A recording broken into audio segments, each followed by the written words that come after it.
She is our savage. She's your savage. Let's add Gillian the Savage Robertson to the show. What's up? What's up, G? How's it going? What's up, Gillian? Going good. Good. Dude, you look incredible, G. How are you? I'm doing good, I guess slowly getting back into camp, like baby stepping back in. So it's like next week I would say would be the official first week of camp. So this week we're still like eating sweets and stuff, but dialing the diet back a lot definitely this week. But yeah, just kind of baby stepping into camp, I'm always excited when I got fight news coming up. I got a quick one for Gillian before I get out of here. Are you disappointed? It sounds like the UFC is going to Edmonton in, I think, November. I think that would be a bit too far, but would you have wanted to be on that card? Because I know you like fighting in Canada. So that was actually the initial card that I was put on. Oh, interesting. Okay, there you go. Yeah, the Edmonton card is actually the week before the card I'm on now. But oh, interesting. Okay. My opponent, for some reason, I'm assuming visa issues, something like that, can't fight in Canada. She can't fight outside the States. So something we talked about earlier. There you go. Yeah. So that's why my fight got pushed back the week. So that's why we can't be in Edmonton. But I was super excited to be there. It had been my second time fighting in Edmonton, and I'm definitely bummed that I'm not going to be there. One, I'm not going to have a real crowd. I'm going to be in the Apex. Two, I'm like, I could have been in front of a Canadian crowd, which is just absolutely fire to me. Yeah, for sure. And also, one thing I'll mention about that card, do not be surprised if Unified, who does like the regional promotions, if they put a card on the night before. They did it with UFC 297 in Toronto. So keep an eye out for that, because they always put like some of their top prospects on a card the night before and kind of do double dipping, which I think is a good move because they're on Fight Pass, right? So it kind of makes sense. Yeah. Night before. And Jay, last thing I will let you run. Yep. Are you hearing UFC? I've been saying it for 4 months. I feel like I've been lying to the people. UFC's heading to Tampa. That's happening, right? I haven't heard anything about Tampa specifically. I'll check in on that, though. I know a few people that might know the answer to that. So October, I'll see November is in Tampa. That's what that would be great. I've heard December somewhere in Florida. Oh, okay. Just around. There we go. I don't know specifics, but I've just heard that around. Is just December there might be something in Florida. There we go. Fight Bananas Party in Tampa, Florida. Lynch on Sports. James Lynch, one of the best in the absolute business. Hey, we'll watch you live in 2 hours doing your thing, brother. Appreciate you. Appreciate it, everyone. Have a good rest of your show. And yeah, have me on anytime. It's always good talking to all of you. It's great to chat. Later, James. Take care. Thanks, James. Lynch on Sports. He's the man. Love James. All right. Gee, it's a pay-per-view week. Huge stacked week. I'm excited. So let's just start right off the rip. We're kind of been going back and forth about this Izzy and DDP. We haven't had a really solidified spot. Where are you at it? Where are you at on it? Do you feel confident one way or the other? I feel like it's hard to feel confident in a DDP fight. Yeah, all of us. Yeah, that's totally fair. Yep, you're with us. Thanks. I feel like it's like Yuri Prochazka. I'm like, both of them just have such a weird fighting style that works for them, and it's like I don't know. Looking at it from a technical standpoint, it doesn't look pretty. It doesn't look like, I don't know. It doesn't look good, but it works. So you can't say that it's not good. So I'm like, it's so hard to pick his fights, I feel like. I 100% agree with that. It's just so awkward. And which it probably makes it harder to deal with too. Just like a different look coming at people, and they don't know. It's almost like with Bobby Green, how he fights with his hands down solo. It either can help him or can hurt him, but a lot of times like people don't see the punches coming out from that angle. It's just an awkward angle. It's just, I feel like when you see something that's awkward, that's different, you don't know how to handle it.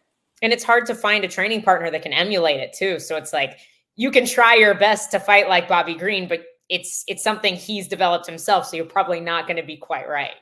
Well, it's like, there's a reason nobody fights like that, because it just works for him, Perfect. Yeah. Well said. Also on the card, co-main event and the featured fight are two fights that we have talked a lot about. It feels like even the comment section, people love both fights. Kai Kara France and Usyk in the flyweight co-main event. And then you got Gamrot versus Dan Hooker. I think L&I is kind of like our favorite fight on the card. Do you like both fights? Where are you at on both of those fights? Any fight that Gamrot's in is my favorite fight on the card. There you go, G. I absolutely love, he just has such a creative wrestling style. Like, he'll be 2 feet off the ground, crouched down and still shoot. And it's just amazing how he can get his shots off. It's so impressive. So huge Gamrot fan, definitely going for him in that one. Guys, if I could have had just a camcorder attached to my hand when I was in like the warm-up room at Grant's last fight week, because Gamrot was there with Dustin Poirier, and it's like he's on cocaine 24/7. Like the most infectious, like just attitude and energy. Like he's just running around yelling. Like I think he and Sabah sparred like 22 rounds in a row just in the warm-up room on like a Tuesday. Like he's insane, but in all the best ways. Like all the best ways. I love him. I love it. I tell, I think, some inside scoop stories. I've never told a story about cocaine on this show, so I feel good. Elle's the one that's not literally. I ain't getting anybody in trouble today. Really tell the dirt. So funny, dude. So this past weekend, G, you would have loved it. We were at Island Fights 84. Insane show. First pro show in 4 years. It was packed, but beyond belief. We're going to have Devin Adams coming on in 15 minutes. Insane. One thing I think you're going to like, on October 25th, they just announced their next card. The Friday before Halloween, the tea leaves, the rumors on the street said it's going to be headlined by a female fight. So females are going to headline Island Fights 85, maybe. Ooh. So you never know. Could be fun. Could be fun. I know it's going to be interesting. really, really too close to your fight. So I know there won't be no Savage Sidon and Island Fights, but yeah, it's always cool. Dude, that gym, Team Remedy, had a great outing this past the gym that you had. Dude, ever since you went there and showed them some holds, they win fights now, G. I don't know if it's one leads to another. I'm just throwing it out there. I don't know. They had a great team up there. Like I went up there to do seminars 2 times now, 3 times, I think maybe. Oh, I think 2 or 3 times, and but it's a great group, great vibes every time, and yeah, like you said, they're winning. You see them winning, so they're doing good. Doing good. Some really incredible young talent out of that gym, Yeah, like fighters so that good. don't look like amateurs anymore, that are like definitely ready to be on that pro scene. Whoa! There you go. One of the head hosses there, Trey Alidor. Geez, the best we need to have her back in. There you go. Hey, just throw her some pink M&Ms. Some 2 bags of green stuff in it, and G will will be right there. She'll just come running, come jogging. The 2 bags of green stuff, I'm definitely down for. That's how she charges for her seminars, guys. It is. She's like, yeah. When are you have you competed on high rollers before, G? I have probably a couple years ago at this point. I've done it a couple times. I competed against Cynthia Calveo. I competed against Jessica I out there. Yeah, so a couple big names I was able to compete with out there, which I think it's always cool to like meet those girls on the grappling scene, Yeah. That's neat. Did you enjoy like the overall experience? Was it pretty cool? Yeah, I think like obviously it's like jiu-jitsu weed, like you can't really go wrong. I love how on the stream, if you watch it, there's just smoke like billowing onto the mats.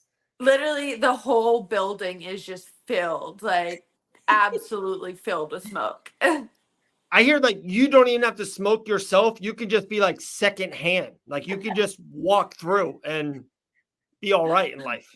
Well, I wouldn't know that, but kids, go to school. School has started for us here in Florida, so make sure you go to school. All right, man. All right, G, another fun one. We just talked to James about, and I can't wrap my head around it. I am going insane about it. I might have to stay firm. Us at Fight Bananas, we do these watch-alongs at pay-per-views. They do so good. We have so many people watch and comment along. They've been phenomenal. We might have to take a stand at UFC 307. The main event for UFC 307 could be Rocky Pennington versus Juliana Pena. We might have to take a stand at Fight Bananas and say we are not ordering this show. Is this too harsh? So that's a horrific main event. I mean, you're right, but I'm still gonna order it. There you go. Look at that. We always will. I mean, literally, that's what I thought about this. All these fight nights have not been great lately. And this fight night last weekend, I was thinking the exact same thing. I'm like, all these fights are going to be terrible, but I'm going to spend 6 hours of my day watching it regardless. and we did. And we all did. It was bad. Like the Chepe fight was good. I was happy Chepe Yeah, got a it win. Chepe really another impressed me, fight- honestly. Who? I thought I thought it would be more of a fight, I guess. It was very one-sided from Chepe. He just looks Yeah. very dominant on the ground. Really impressed me, honestly. I keep seeing There was like people 3 or 4 call- female fights on the card, right? On that? Yeah, I think There 3. is 3, yeah. 3? Was there a female on the card that impressed you at all, or you have your eye on? Not necessarily. Okay. At least you're I don't- honest. That's all we love, G. Yeah, I don't think none of the fights like really Chepe's fight was the only one that stood out on the whole card to me. And honestly, the heavyweight armbar from the back is pretty sick. You just Dude. don't, You don't see that that a often. whole lot. You don't Yeah, see, yeah. I was thinking the same thing. I was like, that is 1999 like armbar material right there. Insane. I hear a lot of people are calling for Chepe to fight Nate Landwehr next, which I think is super fun. Oh my god, any fight that like Nate Landwehr, Darren Elkins, Trevor Peake. Yes. I'm like, they're the type of guys that are just there to fight, and I love them for that. Their fights are always entertaining, regardless. I think that'd be a super fun matchup. I'd love to see that next. Oh yeah. So tonight starts Dana White Contender Series. Have you been at a Dana White Contender Series, G? The only time I've been at a Dana White Contender Series was when I was in the Tough House. It was actually the Contender Series that Sean O'Malley was on. Okay. So we were in the Tough House, and they took over the UFC gym every Tuesday. So we were kicked out. So they allowed us to be guests, I think like 2 or 3 weeks to come in. So it was like the very beginning of the Contender Series. You weren't there for Grant's fight, were you? Because he was on season 1 too, but I think he might have been either earlier or later. I'm not sure. We only went to like 2 or 3 of them. And that was when we got to meet and smoke with Snoop Dogg too. Because he had the podcast with the Contender Series back then. He commentated Grant's fight with Uriah Faber. It's like watching dope. that commentary is hilarious. Exactly. I'm like, they had something great going. Snoop talking about anything, like them bringing him into the Olympics was just absolute gold. Like it just makes it so much better. All the side quests. That man is just completing every single side quest in life at this point. Exactly. Like, I don't know, girls, if you know this, like in football, like on a big football game, like you can just watch the normal football game, or it's like, it's so big now, they have like these side, like watch alongs with like different people will do commentary watching the football. We need that for like UFC. Like we need like, so it's a big fight, and then it'll be Snoop Dogg and Bradley Cooper, or Ryan Reynolds and Hugh Jackman can just do like, I would so pay money to see that. That's what I'm saying. It would be amazing, wouldn't it? Just like them jacking around, and like it would be better if they knew less about like, you know, hey, they're in the clinch. They'd just be like, they're hugging you. Like, I just think it would be awesome if they were just that. Snoop Dogg's Planet Earth is amazing, not because Snoop Dogg knows anything about animals. So like Snoop Dogg just talking about anything, period, just makes it funny. So it just makes it better. Gia, probably this might be an off. I should have asked you this off air, probably, or gave you thing. Are you a movie person? Did you see the Deadpool and Wolverine movie? I am a movie person, but I hate going to the movies. So that's the issue why I haven't seen that yet. I want to see it, but I'm waiting for it to come out on the TV so then I can stay at home and watch it. That's fair. That's fair. I respect that. I respect that. Dude, I know you're so famous, and if you went to the movie theater, you'd be like just thrash. People yeah, you know how it is. What's like your go-to show? What's the show or movie that you kind of, if it's at night, is it Netflix? Is it what streaming service you kind of watch? And what's like your go-to show right now? Right now, I don't know. Well, I bought it because the Olympics was on it, but Peacock's been killing it. On fire. Peacock's amazing. Absolutely. Like this week, I guess I've just been really getting into it. I've never really had it until I got it for the Olympics. And then now I'm just like watching movie after movie. I've really been into like a lot of horror stuff lately. I don't know why. Me and my boyfriend are going through the whole 10 Saw movies right now. Oh my goodness. That's so many. I didn't realize there were 10. They're too icky for me. Where are you at right now in it? We're on number 3. Okay. Like the first one is amazing. First one is like an all-timer. 2 is still good. I think 3 is I don't know. Maybe I never saw Saw 6. I would assume Saw 6 can't be good. Like, right? Am I right on this? Like, there's no way you can have 10 different plot lines within this. I'm intrigued. Right? I've seen the 10th one at least, and I know that one isn't great. Okay, so there you go. Is it becoming kind of like the Fast and the Furious, where it's like, okay, we just have to make it a little more ridiculous to one up the last movie? Now we're in space. Yeah, exactly. Yeah. It's like Saw in space. Saw's cutting off people in space. I love that. By the way, Dave, I asked Chris Barnett to jump the watch along. Oh, that would be fun. Chris Barnett. That would be in the super watch cool. along. Dude, he's so funny. Beast Boy Barnett. Peacock has American Ninja Warrior. Saw 2 has to be the best. Yeah, Saw 2 is good. Saw 2 is This actually, is my, I think. I was gonna say Saw 2 is actually the very first horror movie that I've ever seen in my life. Wow. So the second time I watched it was like 2 weeks ago with my boyfriend, and like every moment is just ingrained in my brain from when I was like 9 years old. I just remembered every single thing. I'm kind of the same. Saw 1 wasn't like the first horror movie I ever saw, but like I think I was in high school and it was like prime. Like you would take a girl to go see like a movie and like seeing that movie. I remember being like just terrified watching Saw 1 and be like, and then the spoiler alert, I'm going to give people the spoiler. The guy was on the floor the whole time. The main villain was like it was the craziest ending ever. I just like Saw 1 is like a masterpiece. So good. Oh, no. So, all right. 2 weeks from now, G, after UFC 305 and after a couple UFCs, we'll get your Saw 4 through 10 review. We definitely need that on Fight Banana, so that's a must. I guess we'll let you run. Anything else on 303? Oh, did you see? We talked about Dakota last week, right? Dakota Ditcheva just kneeing girls in the face and walking and shooing people. Like, dude. I'm like, you don't see girls drop from a knee like that. That's it. It was just brutal. It was ruthless. Chris has a good one for you, G. Chris has a good one. He goes, Jillian, you always say my boyfriend. Does he have a name?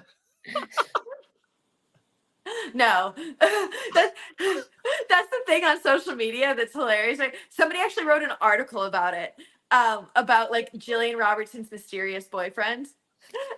And that's amazing. I'm Googling that. Yeah. And they're talking about how like I mentioned him in my Instagram post as Sean, but like because he doesn't have an Instagram, so it's like automatically makes him a mystery to the world. Oh my God, I found it. Essentially Sports. Who is Gillian Robertson's mystery boyfriend? All we know. Can't wait. Can't wait to dive into that. He was super nice. Like I met him 2-3 times. Good guy. This is my favorite line. Moreover, after scrutiny and investigation, it can be safely said that her boyfriend's name is Sean. That's the best thing I've seen. Wow. That is good. That is good. Right. He's the best. He just doesn't, he's not public about anything. He's not like out there. Like I said, he doesn't have any type of social media. He's just, I don't know. He's just Sean. Yeah, he's just Sean. Sean's the man, dude. So shout out to Sean. Shout out to all Seans out there. No, he is good. He's always been super nice to me. So shout out to Sean. G, you're the best. We appreciate you. UFC 305 should be a good weekend. We cannot wait. We'll have an awesome watch along. And yeah, come through if you want. We'll talk to you soon. Oh yeah, I'll see you this weekend. G, check your IG DMs when you hop I saw you. Okay. Good. Whoa. A secret DM special. It's not about you, Dave. It's not about you. I didn't say it was. Be. Later, G. Talk to you soon. You're the best. I'll see you. All right. There we go. Man, I didn't say it was about me. I didn't say that. All right. There we go. All right. Our next guest is